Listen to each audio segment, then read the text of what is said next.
제2위 되신 예수 그리스도께서 낮고 낮은 천한 육신을 입게 하여 주심으로 또 이 땅에 보내주셔서 만세들의 택한 자녀들의 그 모든 죄를 사하여 주시려고 친히 십자가에 못 박히셨나이다.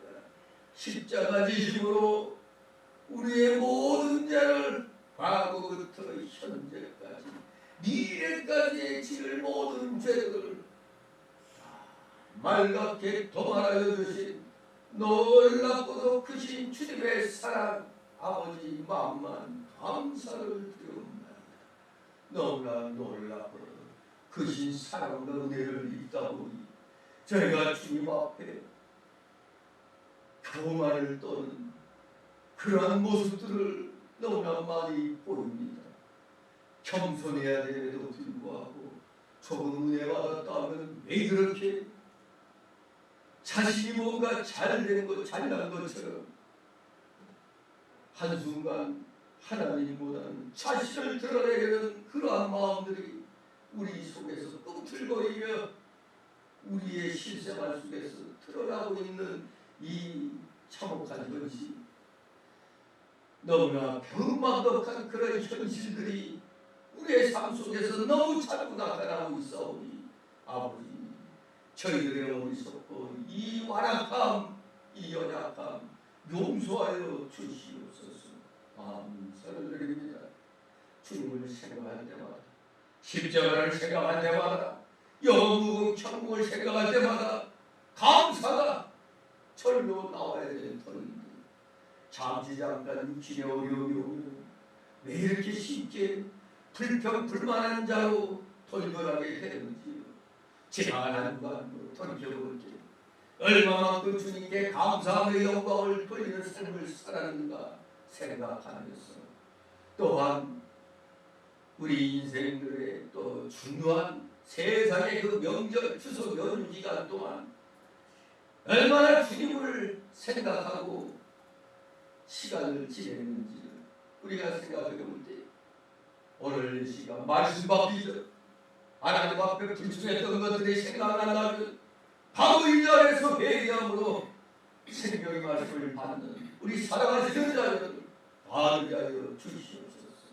아무리 중한 죄를 지었다 할지라도 회개하는 자는 하나님께서 그 크신 십자가 사랑으로 품어주시고 사여 주신다는 걸 기억하면서 우리 모든 집 주님께 내려놓고 100% 맡기는 그러한 삶이 되기를 소망합니다. 이 시간도 진정 수고하고 무거운 짐들 100% 다 내려놓고 맡기는 자들 다 되게 하여 주시옵소서.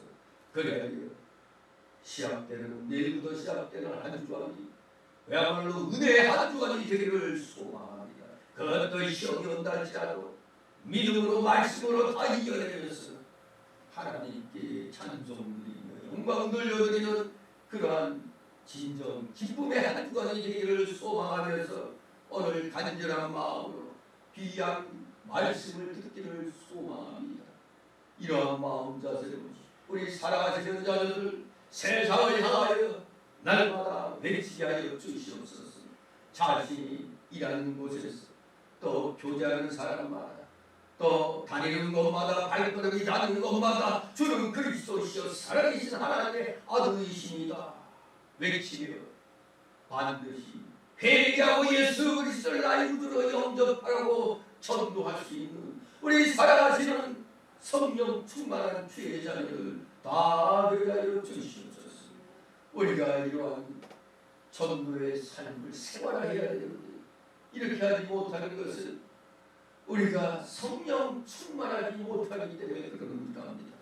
예배 드릴 때는 그야말로 성령 충만한 것 같은데 마치고 돌아서서 세상으로 나가면 어느 틈에가 성령 충만함이 소멸되어 버리는 것을 느낍니다.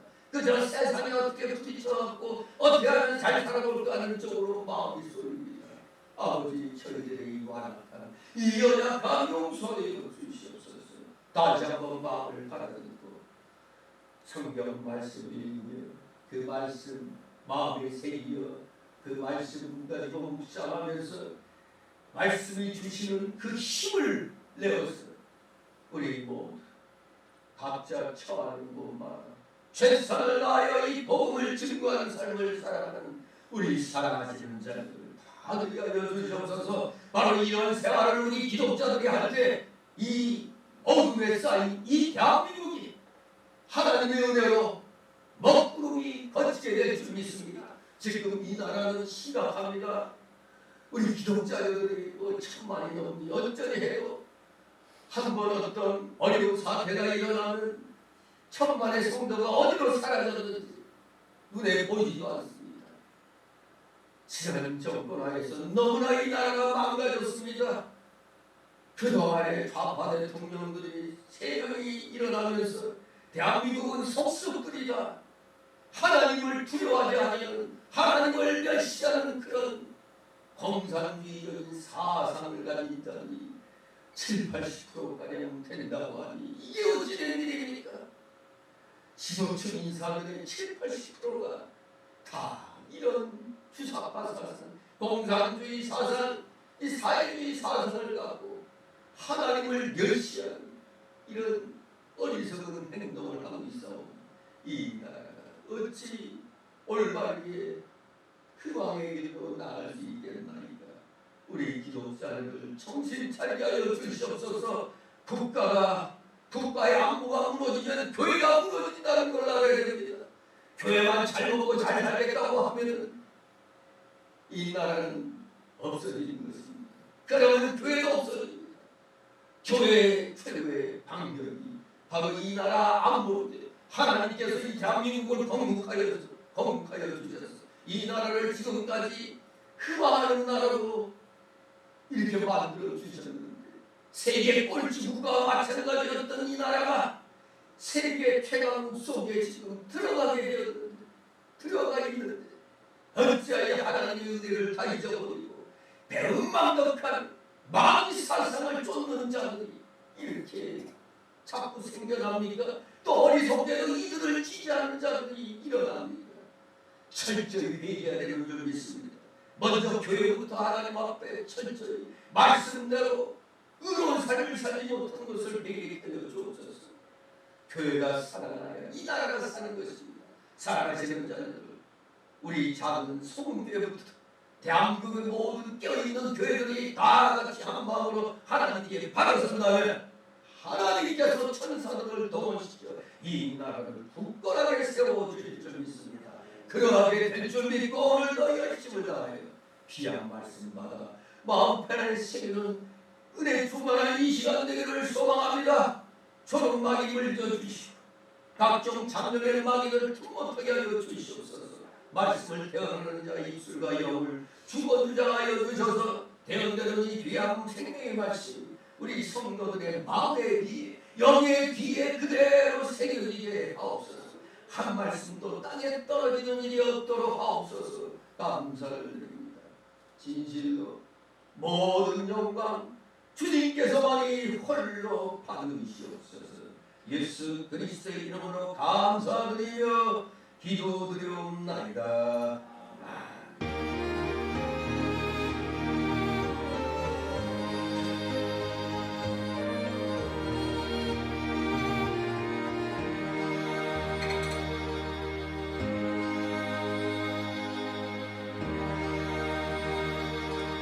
다같이 찬송가 335장 하나님 앞에 있습니다.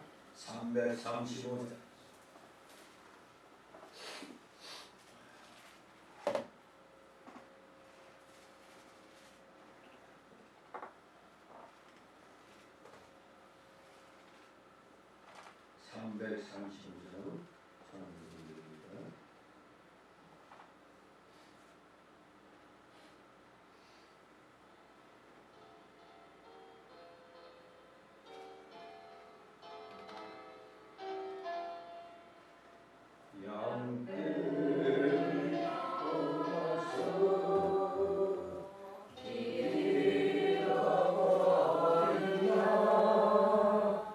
목자의 소리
오늘 제목은 떠나는 세월, 떠나는 세월이라는 제목으로 오늘 부름받은 아브라함에 대해서 우리 함께 살펴보면서 은혜를 나누도록 하겠습니다.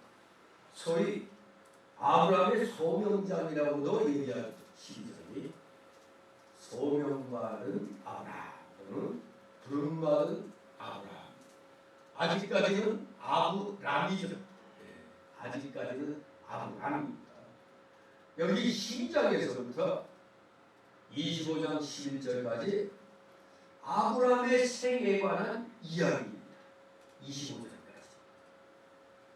홍수 이후, 노아의 대홍수 이후 세월이 흐르면서 심화된 인류의 그 타락상, 이 인류 가운데 만연된 타락상으로 인해서 하나님의 간섭, 이 신적 간섭이 다시 한번 필요하게 되었고, 구속사를 중심으로 한 이 세상의 그 분기점에서 뭔가 새로운 그런 대전환점이 전환되는 일이 일어나기 앞서서 항상 있어왔던 것처럼 하나님의 계시 음성이 여기 12장에서도 아브라함에게 일어나는 것입니다.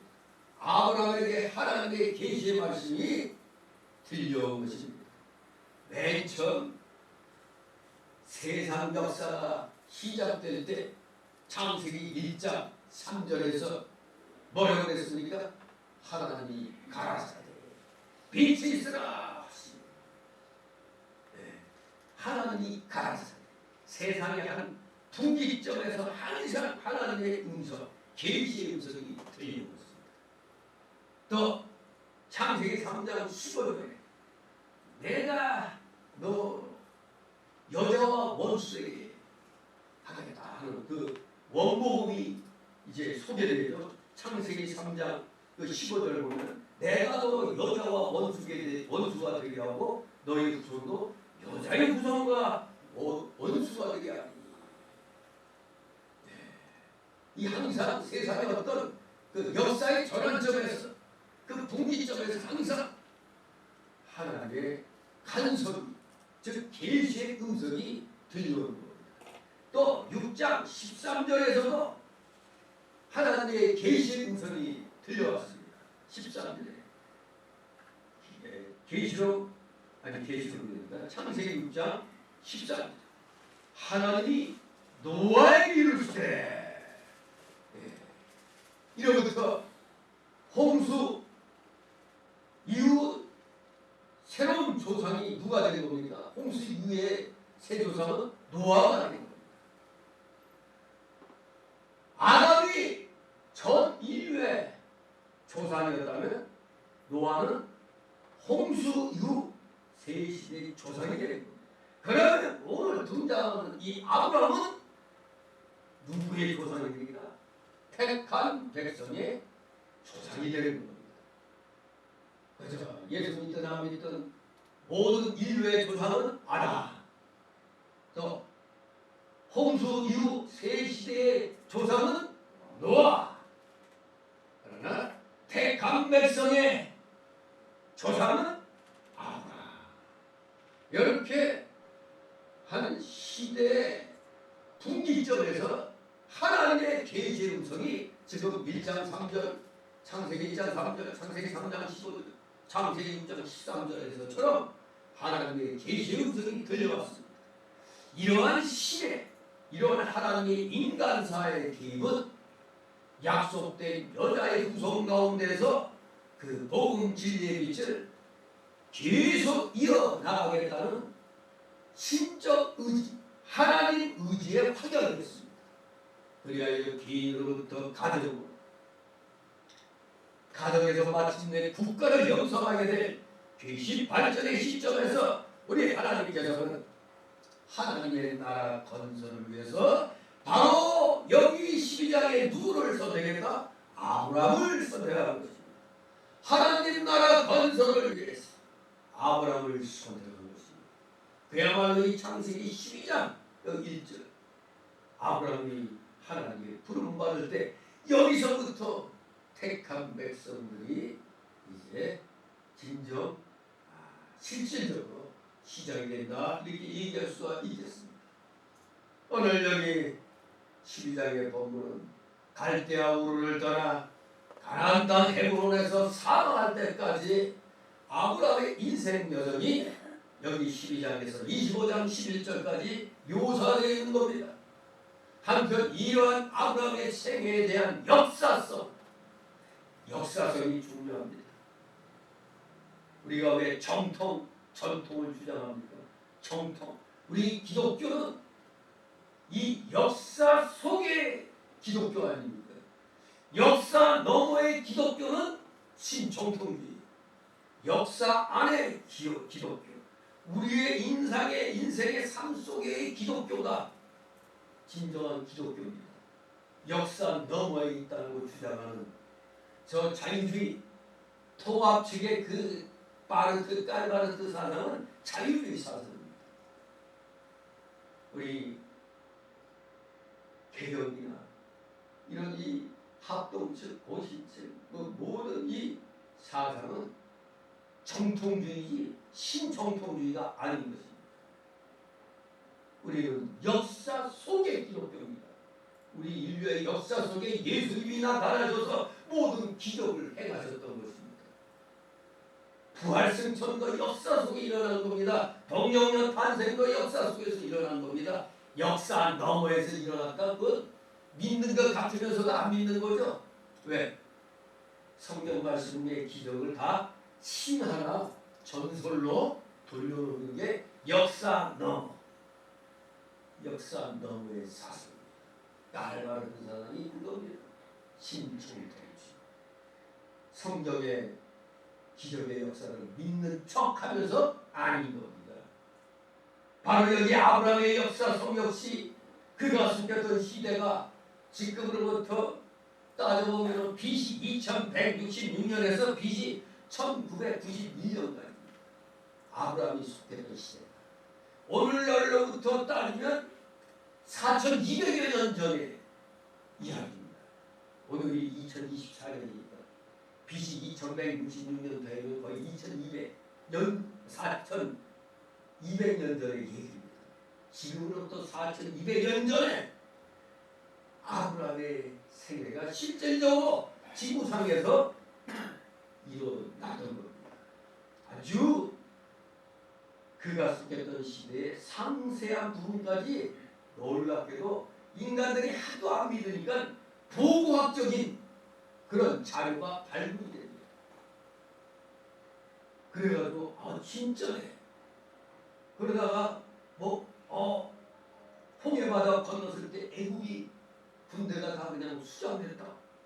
그 바다에 보니까 마차같이 생긴 그런 것들이 바다 밑에 있더라. 이 고고학적 발굴들이 지금 되어 있어요. 그래서 아브라함의 생애에 대한 역사성 또한 충분히 입증되어 있습니다. 실로 아담이 전 인류의 조상이었다면 노아는 홍수 후 새 시대의 조상이고 아브라함은 뭐의 조상이다? 택한 백성의 조상이라는 사실을 기억해야 되겠습니다. 창세전부터 감춰뒀던 하나님의 비밀이 아브라함에게 좀 더 뚜렷한 형태로 계시되는 장면입니다. 하나님의 명령 그리고 아브라함의 순종으로 이루어진 오늘 본문 후대에 우리 믿는 자들이 받은 바 소명에 충실해야 됨을 우리에게 교훈해 주는 겁니다. 하나님이 이루어라 하면 저 바쁩니다. 나중에 불러주세요가 아니고 예수님이 제자들 부를 때 제자들은 뭐 어떻게 했죠? 즉시 그 자리에서 하던 일 놓고 주님을 즉시 따랐다. 바로 아브라함도 오늘 본문을 보니까 바로 명령에 순종하여 충실하게 하나님의 명령을 이행해가는 것을 약속을 보게 됩니다. 오늘 1절 5절까지 보지만 1절 3절에는 그 유명한 아브라함의 삼중 포기가 나옵니다. 삼중 포기. 그 삼중 포기에 대한 또 하나님의 삼중 언약이 1절 3절에 계시되어 있습니다. 아브라함의 삼중 포기가 뭡니까? 본토를 버렸고 친척을 버렸고 아비집을 버렸습니다. 그랬더니 여기에 대해서 하나님이 삼중으로 약속해 주셨습니다. 땅을 후손 창성하게 복의 그늘이 되겠다. 이렇게 삼중 언약을 아브라함에게 계시하고 있습니다. 역시 이것을 통해서 하나님이 버리라 하면은 손해 볼 것이 하나도 없습니다. 도리어 차고 넘치도록 주신 걸 알 수가 있죠. 하나님이 버리라고 해서 아이고 내가 지금까지 고생한 걸 어떻게 버려. 하지만 버렸더니 세상에 약속된 땅에다가 창성하는 후손의 복에다가 아예 아브라함으로 하여금 복의 근원자가 되게 하셨다 이겁니다. 그래서 우리 기독교인은 이걸 통해서 말씀에 입각하여 버리는 삶은 얻는 삶이 된다. 그것도 충만하게 얻는 삶이 된다는 걸 우리는 깨닫게 됩니다. 자, 그럼 이제 아브라함의 이 살아있는 믿음을 우리 이제 살펴봐야겠습니다. 오늘 1절 5절을 내용별로 이렇게 단락으로 나눠보면 첫 번째 단락은 1절 아브라함에게 지시할 땅으로 떠나라 하시는 여호와, 지시할 땅으로 떠나라 하시는 여호와. 두 번째 단락으로 2절 3절 명령 순종에 대한 복의 약속과 아브라함이 복의 근원이 됨을 말씀하시는 여호와, 명령 순종에 대한 복의 약속과 땅의 모든 족속의 복의 근원이 됨을 말씀하시는 여호와. 이렇게 두 번째 단락으로 나누고 마지막 세 번째 단락으로 4절 5절 말씀을 좇아 가나안에 들어간 아브라, 말씀을 좇아 가나안에 들어간 아브라. 이렇게 세 단락으로 나눠서 내용을 살펴보도록 합니다. 제가 이 1절 말씀 한 절 가지고도 목사님들 앞에서 많이 이렇게 또 말씀을 증거한 내용입니다. 자, 그럼 1절 있습니다. 여호와께서 아브라함에게 이르시되 너는 너의 본토 친척 아비집을 떠나 내가 네 지시할 땅으로 가라. 아멘. 아브라함에게 무슨 땅으로 떠나라고 명령하셨죠? 지시한 땅입니까?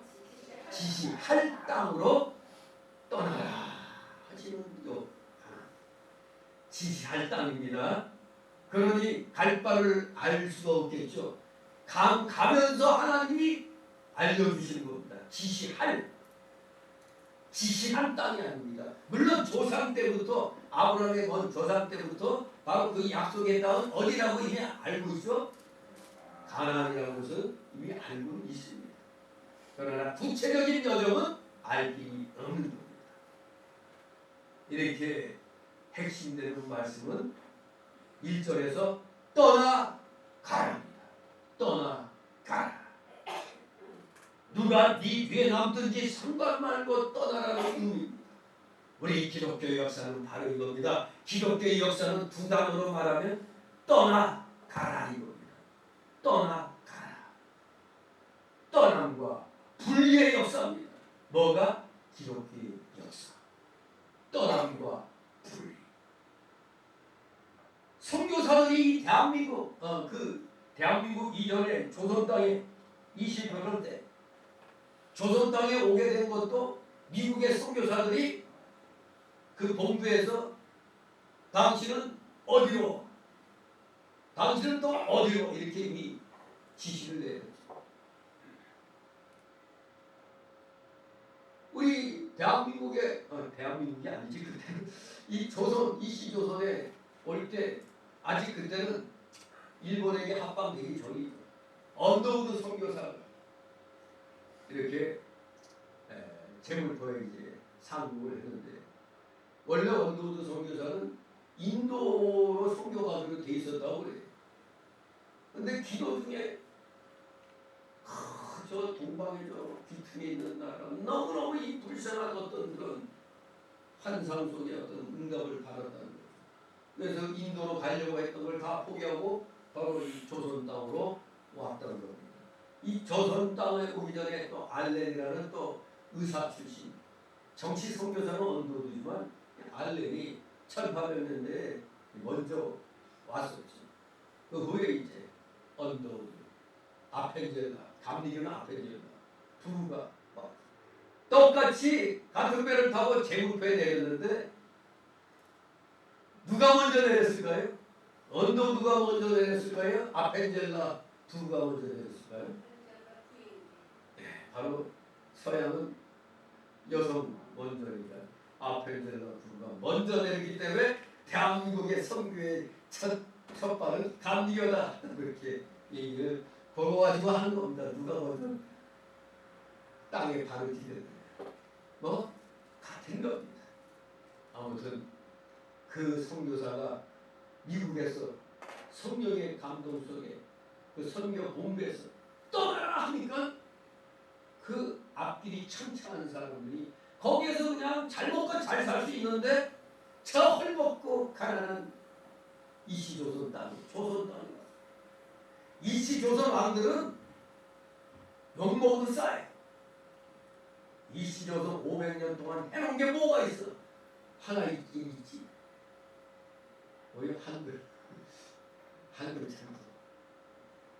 이 이시조선의 역사는 어떻게 보면 서양 사람들이 다 봤을 때 그야말로 이건 미개한 겁니다. 이 도로를 닦아놓으면 외적이 쳐들어온다고 도로도 안 닦아. 그리고 그냥 길거리에 그냥 오물투성이, 물론 오물투성이는 파리에서도 그 비가번쩍한 그 베르사유 궁전도 화장실이 없어갖고 구석 곳곳에서 그냥 분뇨 냄새로 코를 찔렀다고 해요. 그러니까 그래서 프랑스가 향수 산업이 향수 그 기술이 발달하게 된 게 그 분뇨 냄새가 아니 어떻게 그 삐까번쩍한데 그 화장실을 안 만들어놔 그래. 그러니 급하니 앞에서는 그냥 버리는 겁니다. 그래서 뾰족구두가 그때 또 생겨났대요. 믿거나 말거나. 왜? 이게 뭐 바닥이 그래 버리니 사람들이 이게 우리도 지름길을 걸을 때 뒷북 딛고 이렇게 들고 갔잖아요. 그런 식으로. 또 뾰족구두가 그래서 생겨났다고 합니다. 아닌지 몰라도 그런 말이 있어요. 아무튼 전 세계나 우리나라도 그래요. 프랑스 파리는 지나가다가도 똥벼락 맞는데요.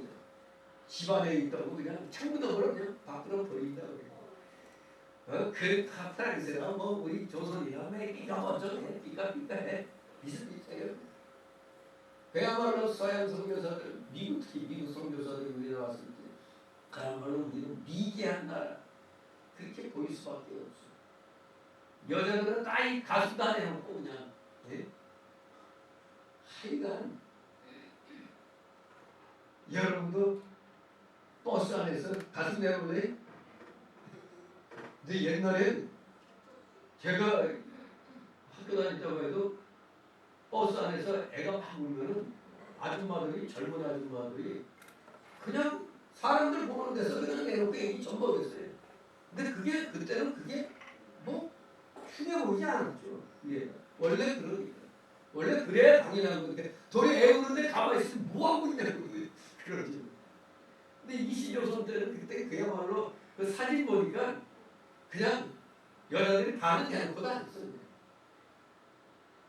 정말 그때 사진 보면 이시조선 참 이러니 서양 문물에 앞선 일본에게 먹히지 않을 수 없는 거예요. 그래서 역사는 결과 갖고 얘기하는 거죠. 우리 지금 너무 민족 정신에 투철해서 애국심으로 일제놈들 어쩌고저쩌고 하지만 사실 일제는 일본은 우리 아시아에 있으면서도 서양 문화권으로 분리돼요. 일제가 이 나라를 식민지화하면서 물론 자기네 나라의 이득을 위해서 우리 북쪽에는 지하장이 많으니까 공장을 주로 세우고 남쪽에는 경보 이렇게 해가지고 남북이 그냥 중공업, 경공업 이렇게 나눠져 있었어요. 어쨌거나 우리 한국 입장에서는 그들이 우리나라 땅에서 자기들의 유익을 위해서 건설해놨지만 결과적으로는 우리에게도 우리가 그동안 36년 동안 국권을 잃어갖고 나라 없는 서름을 겪어서도 또 결과적으로는 미래를 위한 투자가 이루어진 겁니다. 미래를 위한 투자. 우리의 부끄러운 역사도 우리가 인정할 건 인정해야 돼요. 우리가 힘이 없어서 빼앗겼는데 그걸 어떻게 해요 지금? 그땐 대한민국이라는 나라가 없잖아요. 그냥. 일본 시민이지.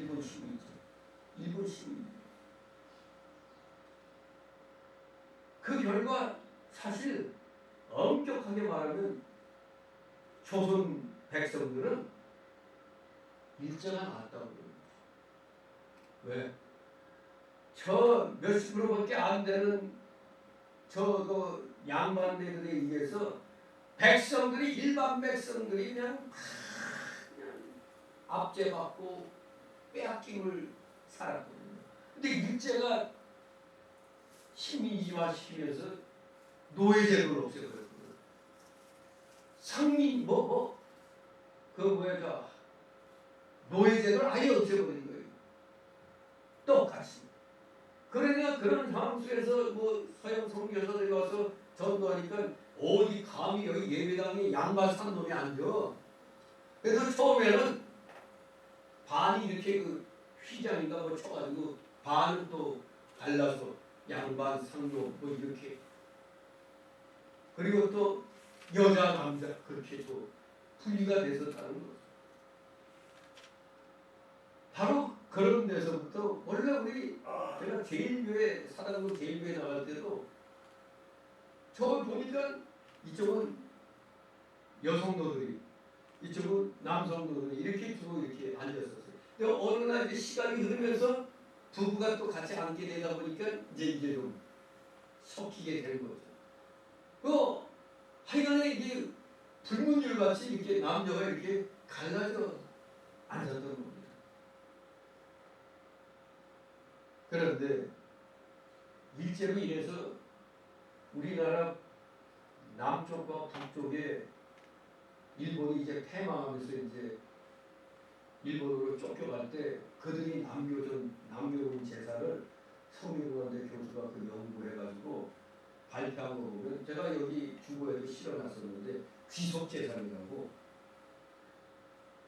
북한에 27억인가 27억 달러의 그 귀속재산이 있고 남쪽에는 23억 달러인가 24억 달러의 귀속재산이 남아있는 거예요. 이걸 감사하게도 미국이 우리나라에 오면서 일본 사람들이 이 한반도에서 이루는 걸 하나도 못 갖고 가게 모조리 다 뺏어놨어요. 그게 토탈 51억 달러인가 그래요. 한일 협정 때 박정희 대통령 때 한일 협정 때 일본으로부터 차감받은 게 그 보상받은 게 3억 달러밖에 안 되는데 일본이 남겨놓고 간 그 귀속 재산이 51억 달러에 남북한 합쳐서 지금 유명한 우리 그 그룹들 모 회사들은 다 일제가 남겨놓은 그 회사들입니다. 우리가 인정할 건 인정해야 됩니다.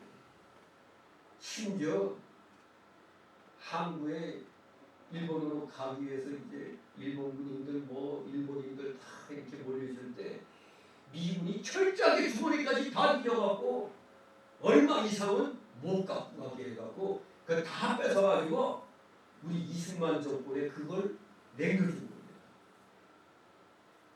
우리 그래서 오늘날의 대한민국이 이룩하게 된 기본 자산이 바로 일제 때 남겨진 이 귀속 자산으로 인해서 우리가 일어나게 됐던 겁니다.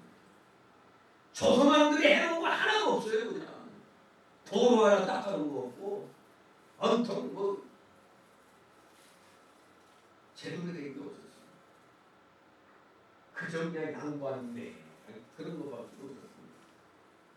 근데 이런 나라를 하나님이 언덕으로 선교사에게 환상을 줘가지고 그 나라로 가라 해가지고 인도로 가기로 했던 걸 갖다 다 포기하고 아무것도 없는 나라의 조선 땅에 그때 아직 식민지가 되기 전이었죠. 그때 이 나라로 오게 됐던 겁니다. 그 선교사들이 뿌려놓은 이 자유의 이 기독교적인 이 신앙, 기독교 신앙은 자유 아닙니까? 자유. 그러므로 일제시대 때 모든 한일 운동의 성공에는 누가 서 있었다? 기독교인이 서 있었다.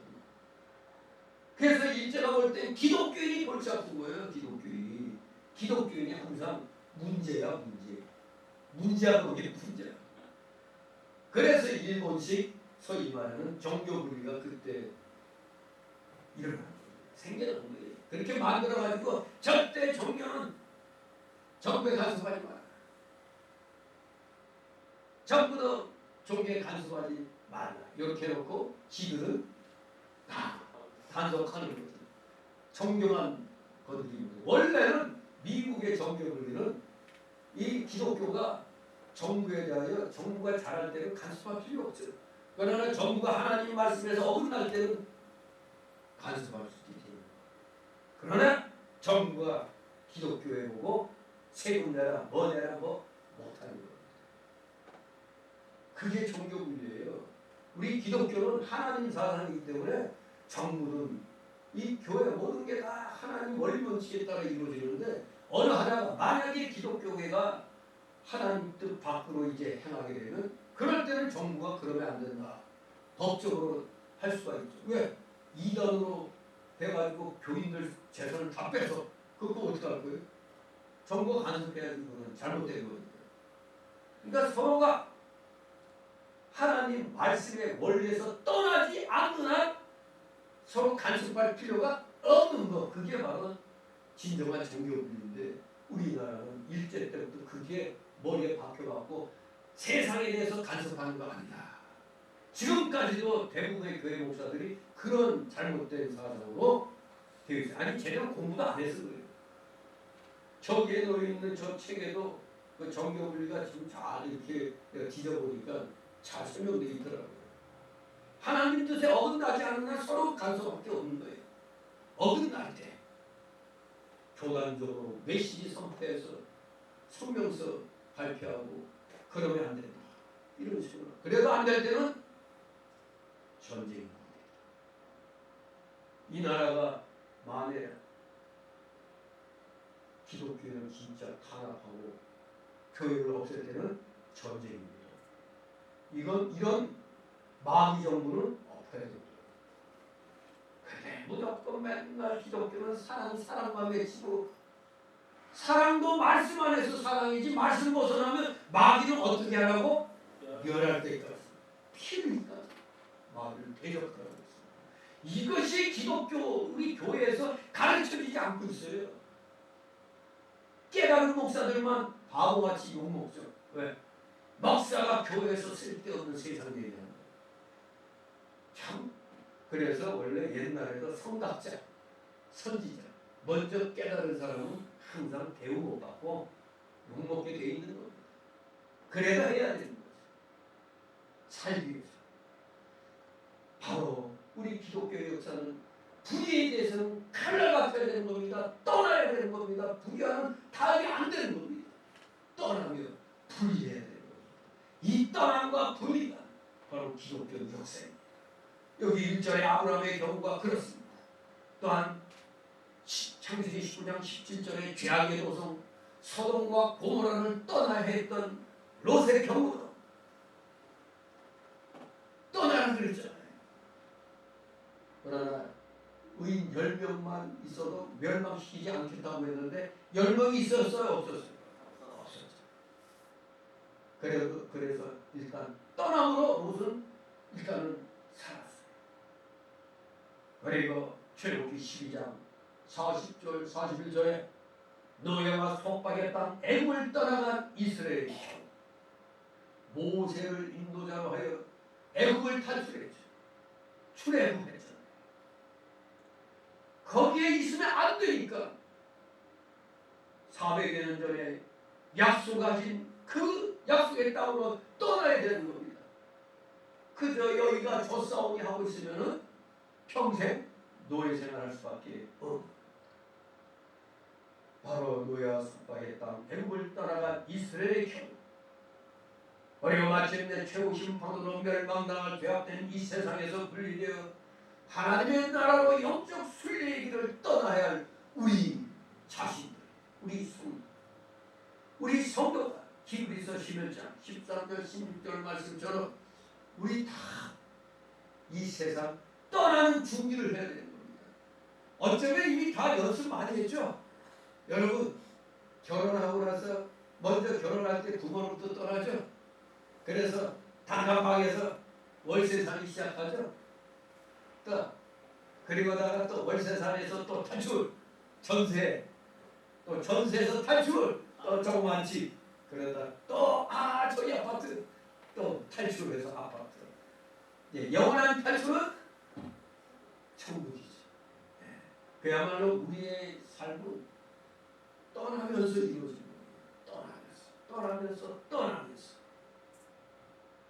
진실로 영적 순리의 길을 떠나야 할 우리 성도들은 늘 마음판에 떠남과 진리 안에서의 떠남과 분리의 생활을 해야 된다는 걸 늘 마음판에 새겨야 되겠습니다.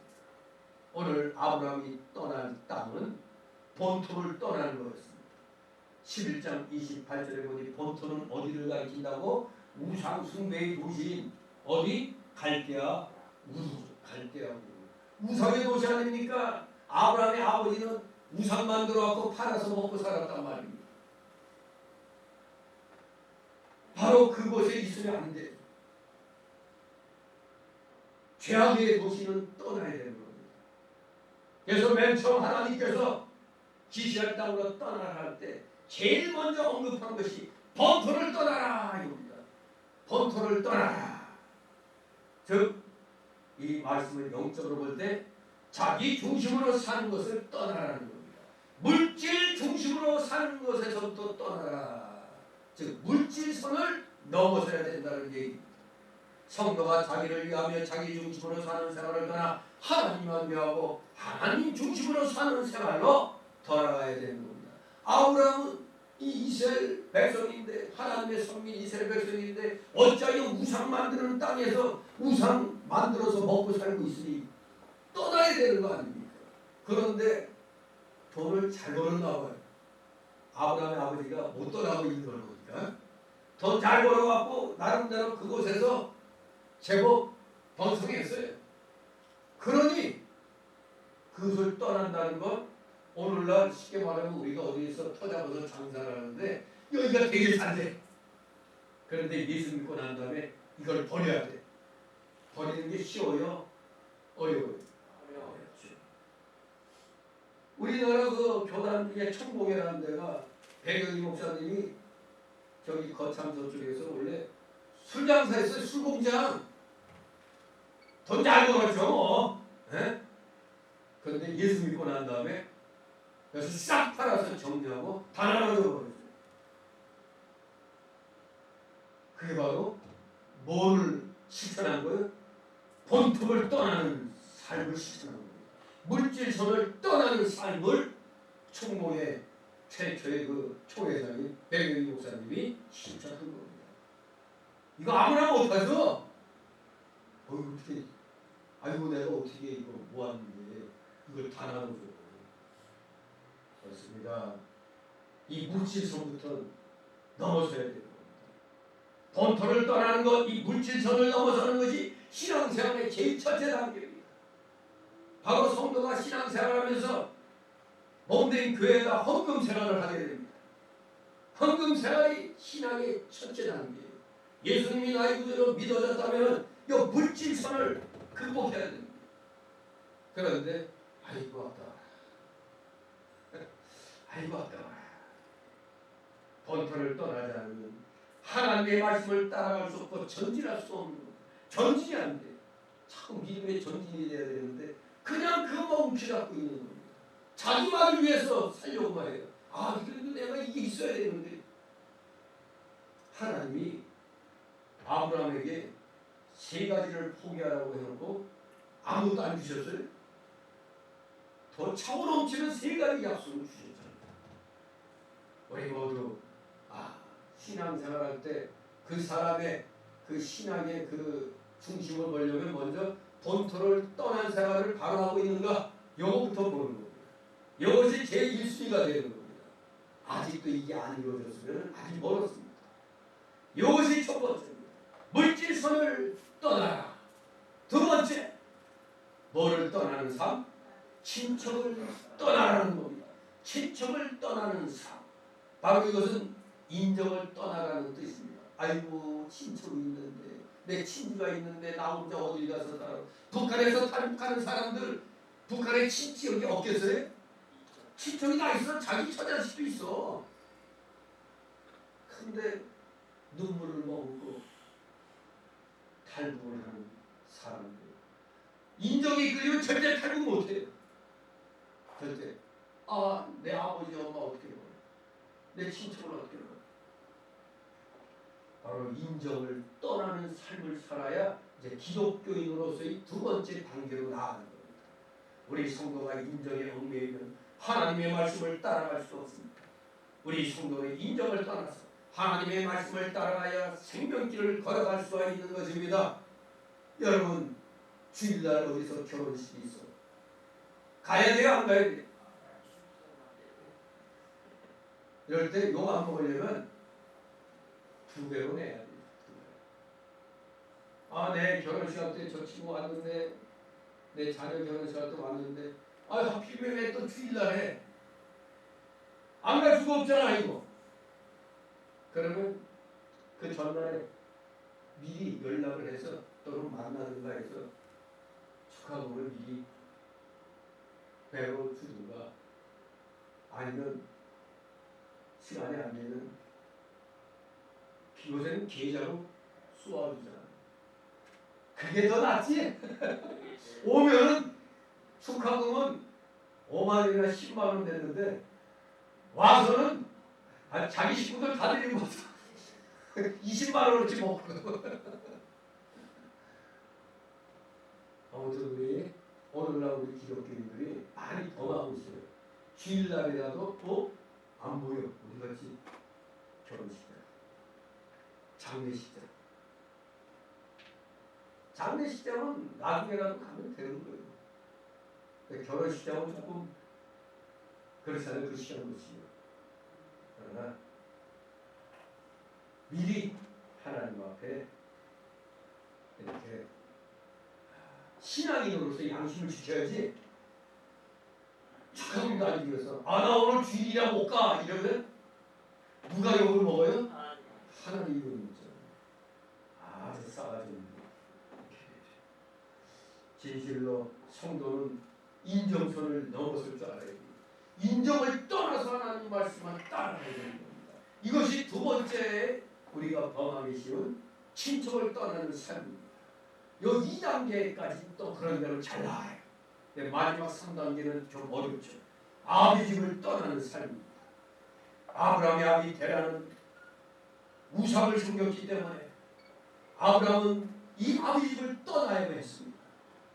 한마디로 이 아비 집을 떠나는 것은 세상 전통과 풍속, 습관, 그리고 의지하고 살던 모든 것, 이것을 떠나라는 뜻입니다. 한마디로 생명선을 넘어서라는 겁니다. 우리 한국 사람들은 특히 조상에게 제사 드리는 거, 그게 제일 큰 걸림돌이잖아요.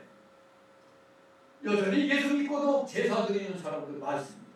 목사들이 제대로 얘기 안 해줘가지고 그런 얘기 해주면 교회 안 나온다고 생각해서 제사 드리지 말라는 말도 안 합니다. 심지어 장로가 돼갖고도 제사 드리는 사람이 있어요.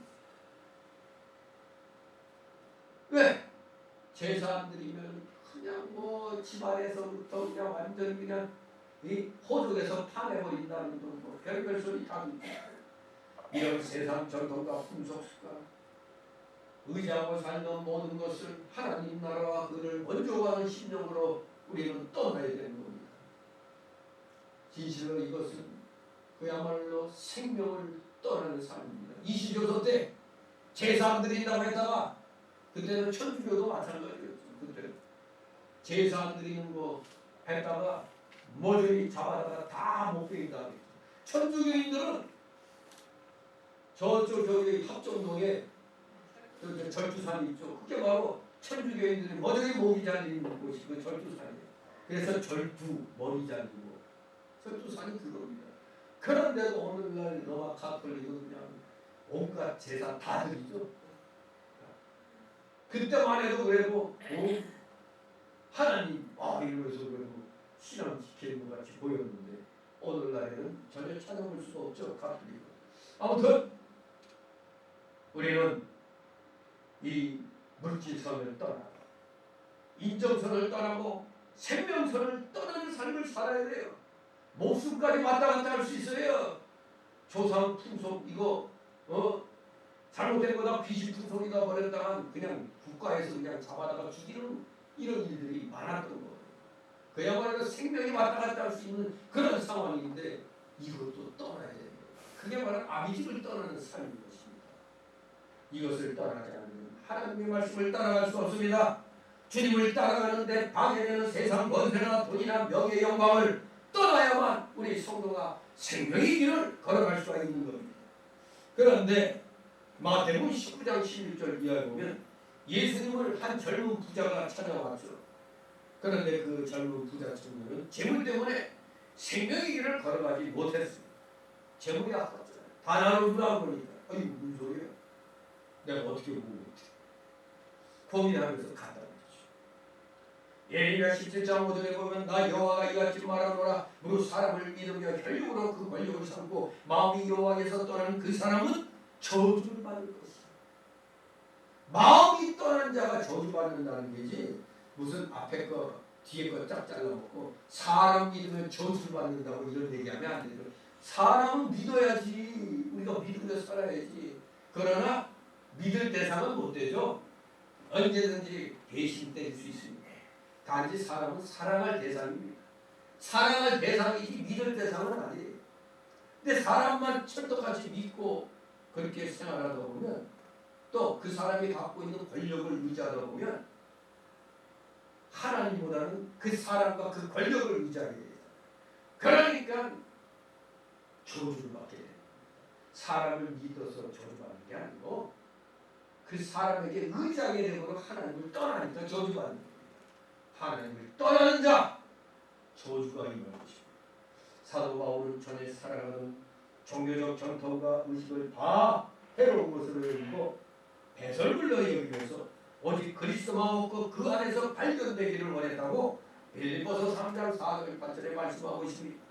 이렇게 우리 성도들은 성도라면 내가 정말 구원받은 주의 자녀라면 성령이 내 안에 거한다면 여기 아브라함처럼 번토와 친척과 아비집을 떠나 하나님의 말씀만 따라가야 되는 겁니다. 떠나야 할 것을 떠나지 않으면 마치 배가 닻을 내려놓고 너를 열심히 젓는 것과 같았습니다. 아무리 힘써 너를 져도 전진하지 못하는 것과 같습니다. 아직도 1단계를 못 벗어나는 사람들이 대한민국 교회에 너무나 많습니다. 다 1단계에서 다 앉아 있습니다. 그러면서 어떻게 무슨 없는 교회를 위해서 일어나는 것들 어떻게 그렇게 말을 합니까? 그건 닻을 내려놓고 혼자 열심히 노를 죽겠다는 것 같은 겁니다. 그러니 1단계에서 벗어나지 못하고 있는 겁니다. 하나님께서 우리에게 내어놓으라고 말씀하실 때 내어놓지 않으면 이걸 기억하시기 바랍니다. 내놓으라 하되 안 내놓으면 뭐라고요? 하나님은 더 이상 주시지 않는다는 안 주십니다. 주시지 않습니다. 하나님께서 떠나라 하실 때 떠나지 않으면 아무리 나아가려고 애를 써도 나아가지 못하는 것입니다. 이렇게 떠나면서 의지할 것은 하나님 말씀이죠. 하나님이 뭐라고 했습니까? 내가 네게 지시한 땅으로 가라 그랬습니다. 지시한 땅이 아니라 지시한 땅으로 가라 그랬습니다. 지금 하나님께서 아브라함에게 목적지를 말씀해 주시지 않았습니다. 말씀해 주시지 않고 그냥 떠나라 했습니다. 하나님이 지시하시는 대로 그저 한 걸음씩 따라가면 마침내 하나님께서 정해놓은 곳에 도달하게 되는 겁니다. 그러므로 아브라함은 어디를 갈 바를 알지 못하고 길을 떠났다고 히브리서 11장 8절에 말씀하고 있는 겁니다. 도로 갈지 서로 갈지 길이 멀지 가까울지도 모르고 또 험한 길인지 평탄한 길인지도 모르고 전혀 알지 못한 채 오직 하나님만 믿고 그 말씀만 따라갔습니다. 우리 한국 사람 보고 이렇게 아브라함에게처럼 명령했다면 아마 하기 싫대 딱 하고 신치로 가려고 아마 갈 겁니다. 그게 제일 이거 신지 뽑아갖고 에이 저쪽으로 이렇게. 아무튼 중요한 건 갈 바를 알지 못해도 하나님이 떠나라 했으니까 일단 떠나가야 돼.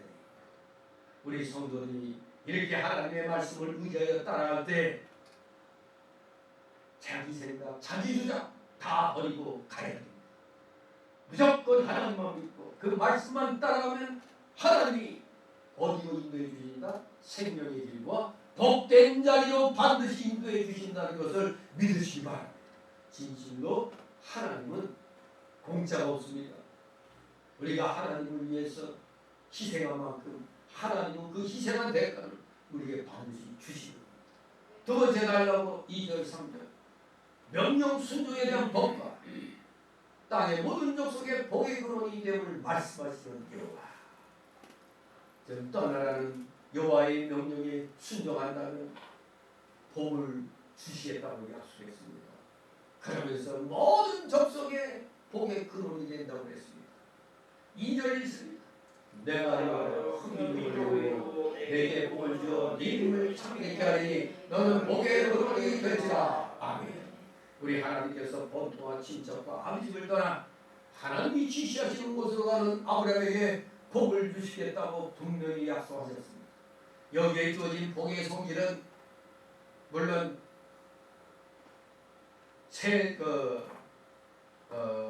너무 세속적이라는 것이라보다 어쩌면 당연한 거죠. 세상적 상실에 대한 보상으로서 족장 개인에게 주어진 물질적인 복입니다. 이 물질적인 복 또한 하나님이 주시는 겁니다. 맨날 영적인 복만 주시는 게 아닙니다. 영적인 복이 잘 되기 위해서는 물질적인 것이 더 따라와야 되거든요. 그래서 하나님이 약속해 주신 물질적 첫째 복이 첫째 큰 민족을 이루게 하겠다고 말씀하셨습니다. 이 후손에 대한 약속은 아브라함의 믿을 수 없는 상황, 즉 노년임에도 자식이 없는 이 2절의 경우 유일한 친척 롯과 헤어진 후 독자 이삭을 또 제물로 바쳐야 했을 때 등에서만 거듭 반복되어 나타났습니다. 믿을 수 없는 상황. 친족 롯과 헤어져 갖고 이제 친족이 없죠. 더구나 이제 100세 얻은 아들이 있는데 아들까지 제물로 바치라고 했을 때 그야말로 믿을래야 믿을 수 없는 그런 상황에 부딪혔던 겁니다. 바로 그럴 때 하나님께서 약속을 복을 주신 겁니다. 따라서 아브라함은 오직 무에서 유를 창조하시는 하나님을 믿는 신앙으로만 이 약속을 받아들일 수가 있었습니다. 이처럼 참된 신앙은 인간적인 생각을 초월해서 바랄 수 없는 상황에서 바라는 것입니다. 그래서 로마서 4장 18절, 히브리서 11장 1절 2절 믿음은 바라는 것들의 실상이라고 했습니다. 실상 바라봐야 되는 거예요. 진실로 바랄 수 없는 상황에서도 바라보는 것, 이것이 진정한 믿음인 것입니다. 그러나 아브라함이 모든 것을 버리고 하나님의 말씀만 따라갔기 때문에 하나님을 마침내 그 약속대로 아브라함의 자손이 큰 민족을 이루게 하셨고 이스라엘 나라를 건설하게 해주신 것. 또 아브라함은 모든 믿는 자의 조상이 되었습니다. 오늘날 우리 성도가 본토와 친척과 아비집을 떠나 하나님의 말씀만 따라가면 여기 하나님께서 모든 면에 참선하게 하여 주시고 그로 말미암아 복받는 그리하여 구원받는 사람이 많게 하여 주시는 겁니다. 중요한 건 이것부터 해야 돼요. 말씀대로 떠나는 삶을 살아야 되잖아요. 내가 지금 술 담배를 잘해. 그러면 술 담배를 끊는 생활에서 벌써 떠나는 삶이 되는 겁니다. 친구하고 안이 놓지 않고는 못 견디겠다면 그 친구도 노는 친구도 끊어야 되는 겁니다. 그냥 밥만 먹으면 싸움만 해. 그 싸움질에서 끊어야 되는 겁니다. 뭔가 줄어들어야 돼요. 근데 저는 예수 안 믿을 때 참내 이 학생 때인데 예수 안 믿을 때 어느 날 토종미결을 봤어. 아니 토종미결을 딱 봤는데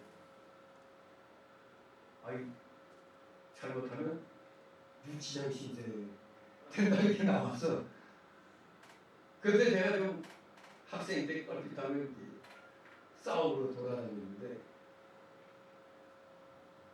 싸움이 일종의 취미같이 싸우는 게 재밌어. 그랬는데 그걸 딱 보고 나서 이거 잘못했네. 아 그래서 그때부터 이제 참아야 하느니라. 참아야 하느니라. 그래서 그러다 보니까 참다 보니까 싸움을 좀 덜하게 되더라고요. 뭐 하면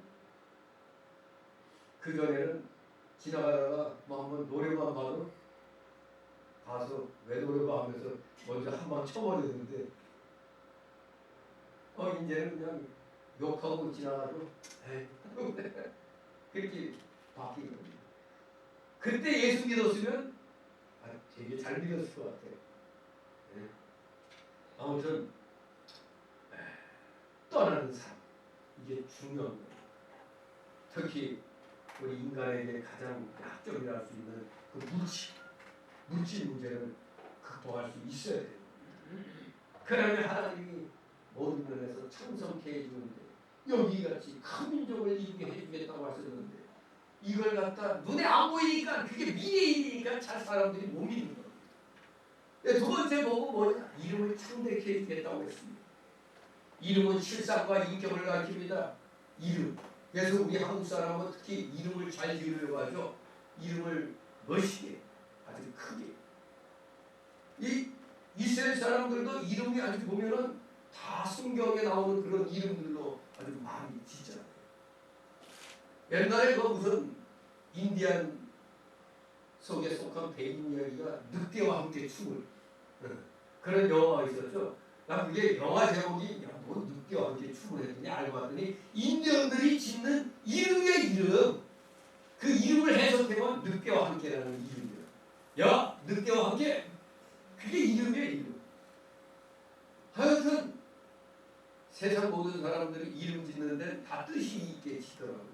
특히 우리 한국 사람은 굉장히 이름을 짓는 데 신경 써요. 저도 이름을 할아버지가 술 한잔 드시고 호적에 올릴 때 잘못 올려갖고 크게 빛나라는 빛동자였는데 대동인데 크게 빛날 동자인데 이 삼수변은 날인자를 써버렸어.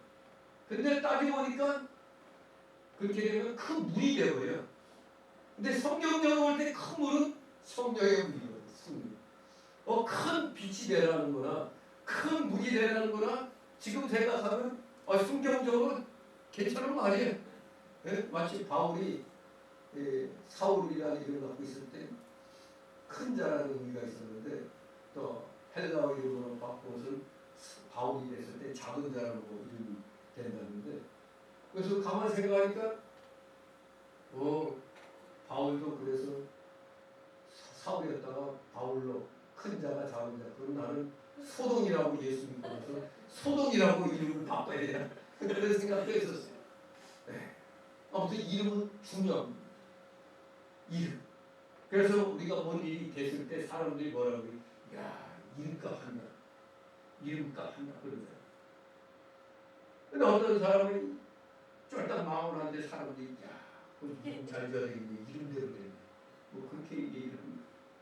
하나님이 인도하시는 대로 따라가면 하나님께서 그 인격이 커지도록 복을 주셔서 그 사람이 세계만방에 뛰어나게 해주신다고 신명기 28장 2절에서 14절에 복에 대해서 말씀하고 있습니다. 창대케 해준다고.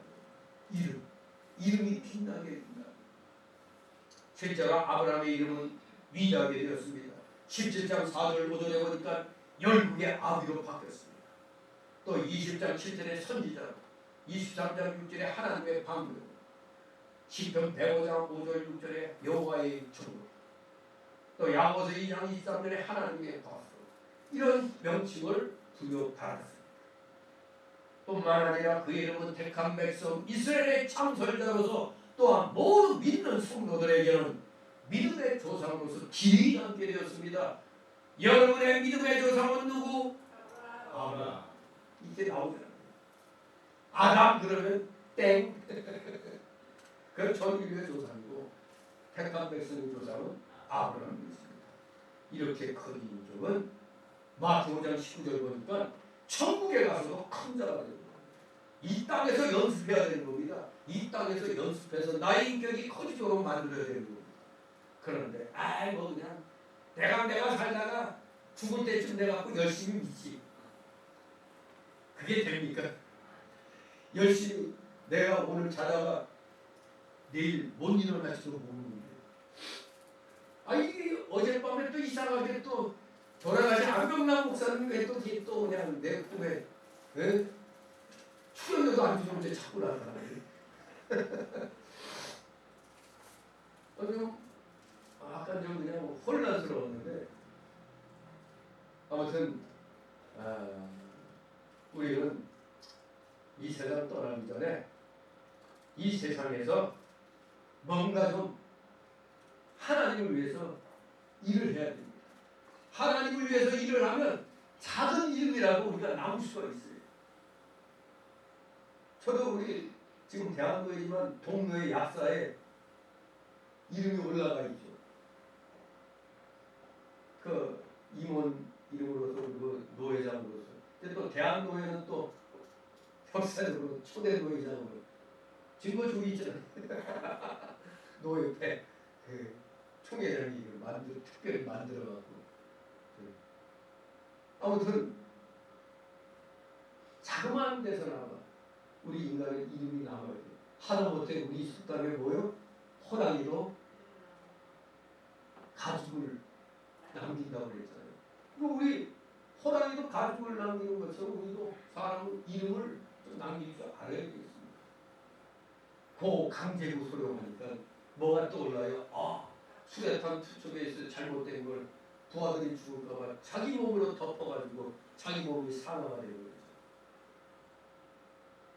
바로 그런 것처럼 이름이 말이죠.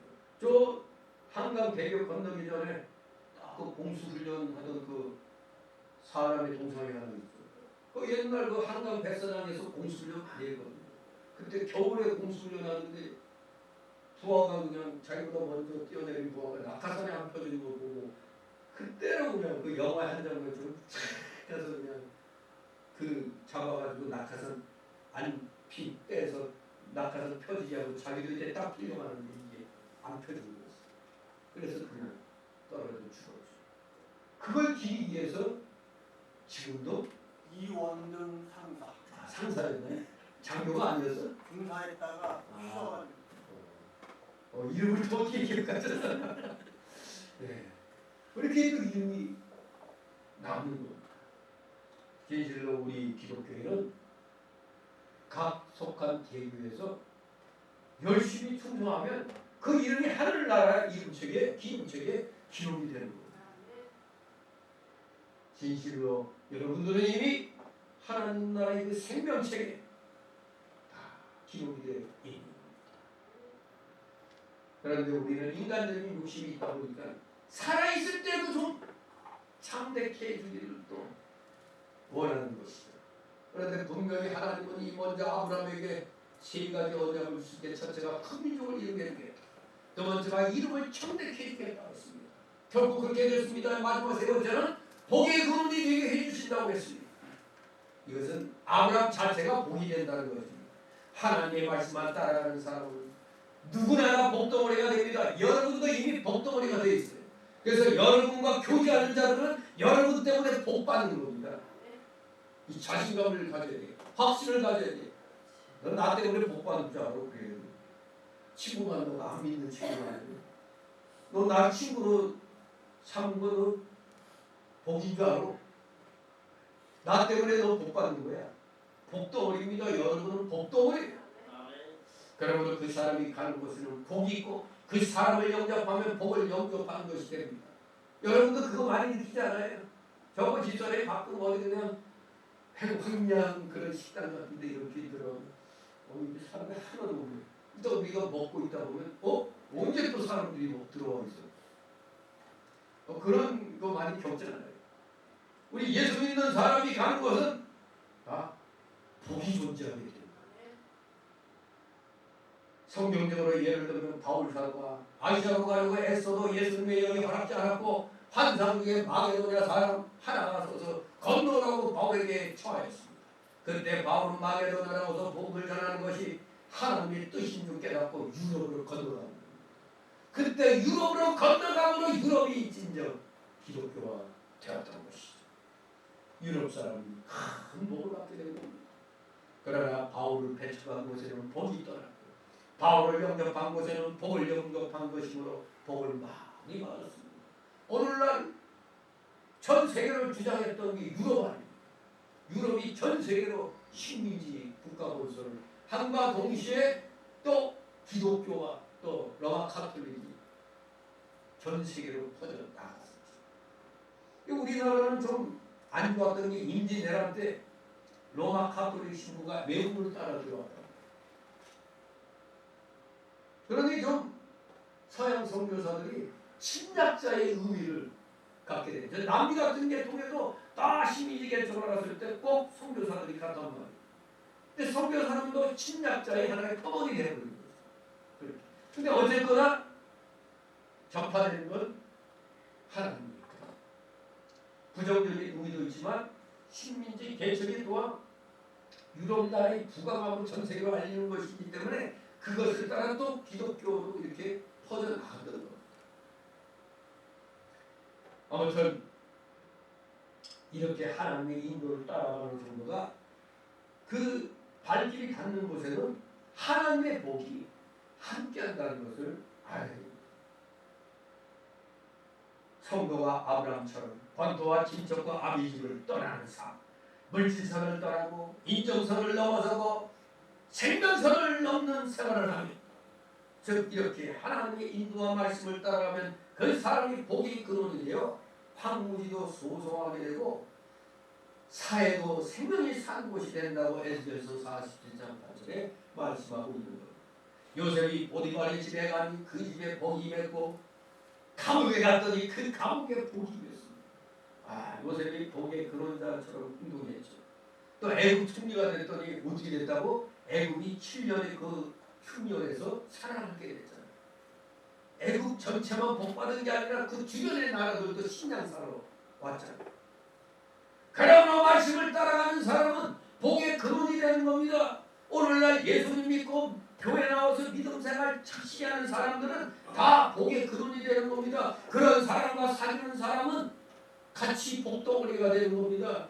이러한 교회를 축복해주는 정부도 함께 복덩어리가 되는데 기독교를 없애려고 가진 계획을 했던 저 문재인 정권 어떻게 됐어요? 한 놈이 그냥 역사 이래로 여러 대통령들이 재임해 왔지만 500조 정도의 빚이 있었는데 이 한 놈이 400조 이상을 늘려가지고 1000조가 나온 거예요. 지금 대한민국 완전히 망해가는 상황에서 그때 제가 이미 얘기했잖아요. 이제 누가 대통령 돼도 좌파든 우파든 이건 어려울 거다 이제. 윤석열이가 대통령 되고 난 다음에 좋은 일을 지금 굉장히 많이 하고 있어도 언론이 다 빨갱이가 돼가지고 하나도 좋은 일에 대해서 말을 안 해요. 입만 뻑끗하면 김건희 여사만 물건들이죠. 이제 이재명이 저 선거법 위반으로 검사가 구형 2년을 때렸어요. 그 선거법 위반으로 때린 구형 중에 최고형이 2년이에요. 우리는 몇십 년 아닌가 했는데 그게 아니에요. 그러면 그 2년 때리면 판사가 최고로 이제 또 매길 수밖에 없는 거예요. 아주 기쁜 소식이죠. 마귀 새끼들이 대한민국을 망쳐놨는데 이 미친 것들입니다. 이런 사회주의 지금 이태리 공산당의 그 아버지라고는 안토니오 그람시가 그의 일종의 그 혁명 강령에 보면은 독재 정책으로 국민들이 정부를 의지하게 만들라는 겁니다. 어떻게 독재 정책. 그러니까 언론을 갖다 장악하는 거. 지금 대한민국에서 일어난 일이 저 안토니오 그람시의 그 진지전 정광훈 TV에서 여러분 잘 보시 바랍니다. 거기에 참 이 나라 돌아가는 상황 목사님들하고 학자들이 나와서 아주 기가 막히게 설명하고 있어요. 저 안토니오 그람시의 그 혁명 내용들이 우리나라에 그대로 지금 일어나고 있어요. 지금 언론 노조가 완전히 지금 이 대한민국을 갖다 완전히 뒤집어 놓고 있습니다.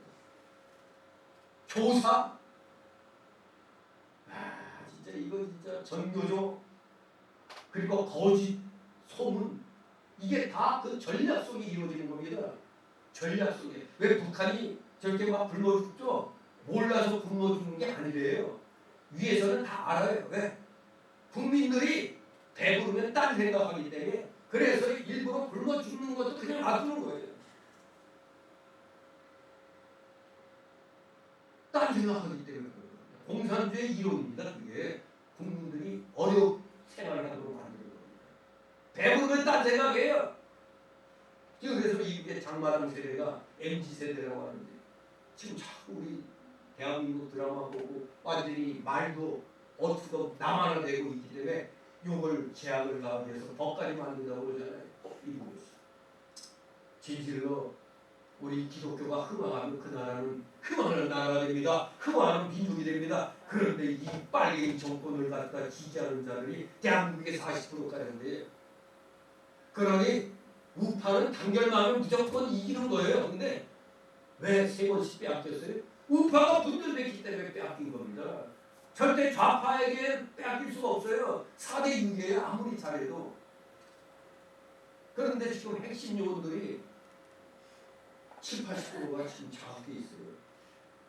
이 사회 요소에. 참 대한민국은 분명히 기독교에 대해서 복의 근원이 됐는데 이 사탄 마귀 세력이 지금 이 복의 근원을 살살 갉아먹고 있는 겁니다. 지금. 대한민국 거지 만들려고 대놓고 역적질했잖아요. USB에 국가의 상급 비밀을 담아갖고 넘겼지. 간첩보다 더한 놈입니다. 저는 간첩죄로 다스려야 돼. 아니 여적죄로, 이적죄로. 문재랑이 저거 잼메일에 전에 저놈도 이적죄입니다. 역적입니다. 역적. 이 언론이 장악되어 있으니까 이 언론 노조를 통해서 올바른 소식이 국민들에게 안 알려지는 겁니다. 그런데 이걸 대신할 수 있는 자들이 각 교회 목사들인데 목사들부터가 아부해가지고 이 사명을 모릅니다. 나라 망하면 공사가 되면 교회가 어디 있어요? 이 인간 삶 속에서 제일 중요한 게 정치입니다. 그래서 정치 이고 삶이에요. 생활이에요. 제가 얘기했잖아요. 정치 제도가 어떤 제도가 되느냐에 따라 사회, 문화, 교육, 종교 다 달라지잖아요. 자유민주주의 체제면 모든 것이 자유로워지는데 공산주의 체제가 되면 싸그리 다 통제받잖아요. 이런데 정치가 이렇게 중요한 겁니다. 제일 중요한 겁니다. 이게. 근데 정치 얘기는 한 말 안 합니다. 기가 막혀요. 제일 중요한 삶입니다. 여러분이 죽고 사는 체제가 정치입니다. 근데 거기에 무관심해 그러다 죽는 겁니다. 깨어 일어나야 되는 겁니다. 이 하나님 말씀에 입각해서 살면은 이미 우리는 뭐가 됐다고? 복덩어리가 됐다고 그러잖아요. 왜 복덩어리들이 복을 다 지금 깨부수고 있어요? 하나님 말씀대로 순종해서 나아가야지. 왜? 아유, 다들 지금 중대려고 애를 쓰고 있어요. 다 교회들이 산으로 가고 있어요. 근데 도리어 절은 지상으로 내려오고 있어. 그렇죠? 절들이 다 이 속세를 떠난다더니 다 자유로 끌리고 아주 재밌나 봐요. 이 속세 생활이. 근데 교회는 다 자꾸 산으로 가려고 그래. 기가 막히죠. 이게 다 목사들 잘못입니다. 내 교회만 편하면 된다고? 복의 근원이 멸절되는 겁니다. 이게 피하면 멸절입니다. 사단과의 싸움을 피하면 멸절이지 뭡니까? 우리 끝까지 말씀만 따라가시기 바랍니다. 그러면 여러분 때문에 여러분 주변에 있는 사람들 다 못 받는 거예요. 그러니까 자신감을 가지고 진리 편에 서서 진리를 외치기 바랍니다. 절대 불의를 용납하면 안 됩니다. 그런데 불의한 일이 내 주변에서 일어나고 있다고 있어요. 이 부정선거로 된 놈들이라 저렇게 지금 국회를 갖다 완전 개판으로 만들고 있잖아요. 도대체 국민들의 삶은 안중에도 없어요. 오직 찜맹이만 변화 방탄하려고 거기에만 그냥 몰두하고 있잖아요. 기가 막힙니다. 정말로 수개표하고 전자개표로 비교해서 다시 해봤더니 여당이 160 몇 석이고 야당이 8, 90석밖에 안 돼요. 엄청난 부정선거가 이루어졌어도 대통령부터가 뭐 때문에 입 다물고 있는지 참 안타깝습니다. 이러기 때문에 우리나라 이 상태로 가면은 좀 위험해요. 앞으로 또 어떻게 될지 모르고. 그래서 제가 얘기하잖아요. 우리가 망하기 전에 저놈들이 망하면 우리가 살 수 있어요. 우리가 망하기 전에 이북이 먼저 망하면 돼요. 근데 저거 이북이 아주 수사입니다. 우리 한때 여인천하라는 드라마가 있었죠. 지금 북한의 여인천하 시대가 열렸다고 그랬죠. 막 서로 간에 그냥 무서운 혈투가 좀 일어나는 것 같다고. 마귀 사상으로 문들어 했으니 그거는 이제 멸절의 과정을 밟는 거고, 우리는 복의 근원이신 우리 주님을 나의 구주로 영접했으니까 이 나라는 복의 근원, 복덩어리를 지금 존재하는데 이 복덩어리를 갉아먹는 이 악의 사상을 우리는 단호하게 배격해 나가야 됩니다. 3절 있습니다. 너를 축복하는 자에게는 내가 복을 내리고 너를 저주하는 자에게는 내가 저주하리. 땅의 모든 족속이 너를 인하여 복을 얻을 것이니라 하시니라. 아멘. 이 3절의 복의 성질은 오실 메시아와 연관된 공적이며 영적인 복입니다. 이 3절 말씀. 아브라함이 하나님의 말씀을 순종하여 나아가므로 복 자체가 되었습니다. 다시 말하면 아브라함이 복 자체입니다. 그러므로 아브라함을 영접한 자는 복을 영접하는 것이 되므로 복을 받게 되고, 아브라함을 저주한 자는 저 복을 저주했기 때문에 저주를 받게 됩니다. 그래야 땅의 모든 족속이 너를 인하여 복을 얻을 것이니라. 아브라함 안에서 지구상의 모든 민족에게 복을 내리겠다는 뜻입니다. 아브라함 안에서. 이 약속은 다른 모든 약속의 결론이며 정수가 됩니다. 왜냐하면 장차 아브라함의 후손 가운데서 나타날 메시아에 의해서 모든 약속이 완전한 성취를 보기 때문입니다. 또한 그리스도께서 모든 믿는 자의 구주가 되시고 모든 민족을 죄악에서 구원해주시는 참된 복의 근원자가 되시기 때문인 것입니다. 그래서 이 3절의 약속은 다른 모든 약속의 결론이며 정수가 되는 것입니다. 하나님의 말씀을 순종하여 따라가는 생명 있는 성도 단 한 사람만으로도 많은 사람이 복을 받게 되는 겁니다. 성도가 하나님의 말씀을 따라가면서 복음을 전파하면 다른 사람도 그 믿음을 본받아 말씀을 따라가게 되니 복을 받게 되는 겁니다. 그러므로 바른 복음의 길을 걸어가며 전하는 것은 많은 사람을 복받게 하는 일입니다. 여러분이 바른 복음의 길로 정도로 걸어가면 여러분 주변에 있는 친한 사람들도 같이 지금 이렇게 복받게 하는 길로 인도하는 겁니다. 내가 바른 길 가면 다른 사람들도 거기에 속하게 되지만 내가 옆길로 가면 다른 사람도 망하게 만드는 겁니다. 걸 알아야 돼. 이제 마지막 세 번째로 4절로 모든 소리와 사람들을 이끌고 여호와의 말씀을 쫓아 가나안 땅에 들어갑니다. 여호와의 말씀을 쫓아 가나안에 들어간 아브라함, 하나님의 소명에 즉각 순종하여 자신의 본토 집을 떠나 처음에는 우르르 나중에는 하나님을 떠나가는 아브라함의 여정이 나타나 있습니다. 4절 5절 있습니다. 이에 아브라함이 여호와의 말씀을 쫓아갔고 롯도 그와 함께 갔으며 아브라함이 하나님을 떠날 때 이마에 75세였더라.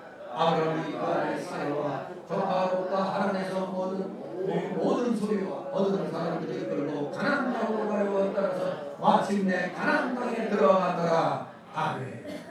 자, 여기에 또 수지 맞은 사람이 있죠. 아브라함이 본토와 친척과 아비집을 떠났고 하나님 말씀 따라갈 때 누가 거기에 딱 꼽살 있겠어?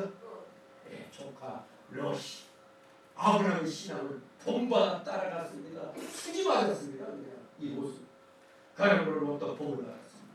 하나님의 말씀을 순종하며 믿음을 지키는 성도를 따라가면 그 사람도 복을 받는다.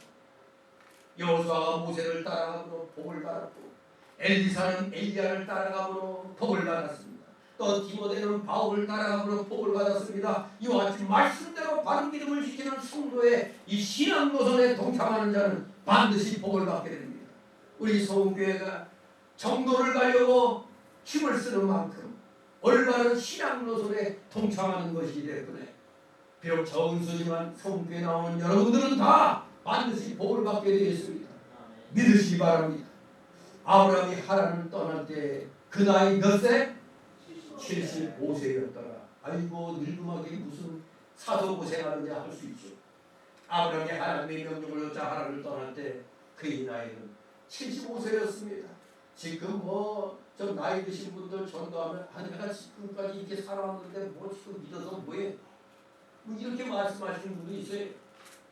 에녹은 65세부터 하나님과 동행했다고 했어요.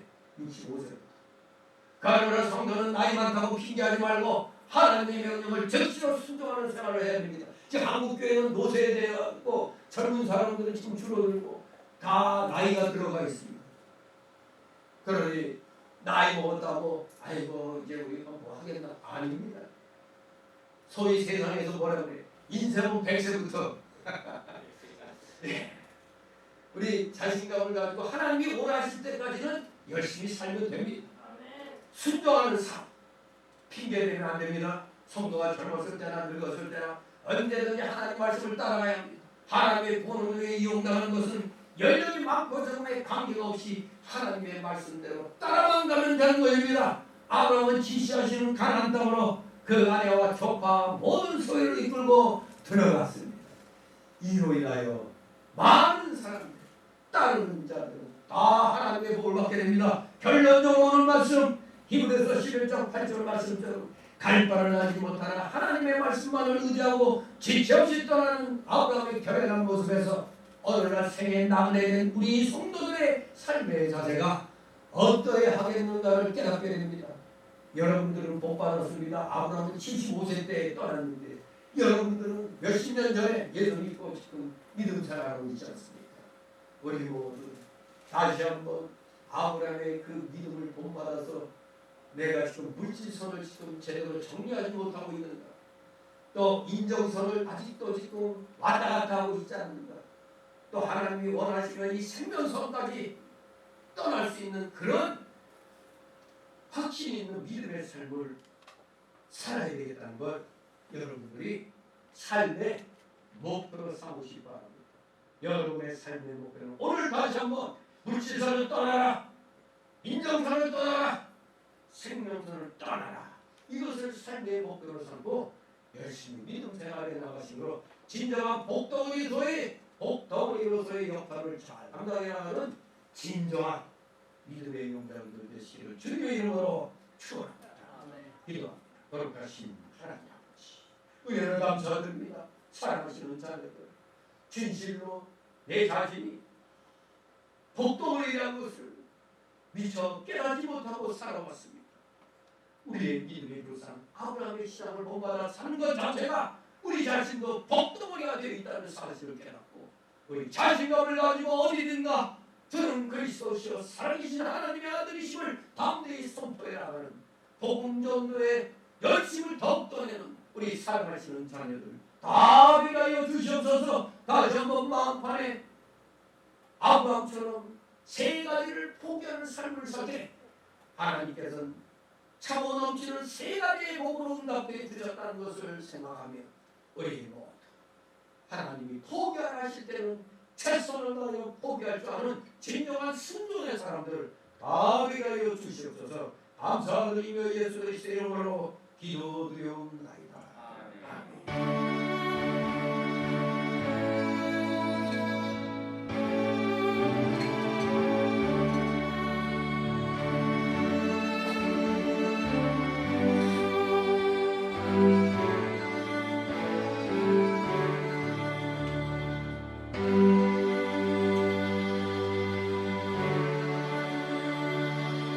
다시 찬송가 340장 하나님 앞에 올립니다. 340장.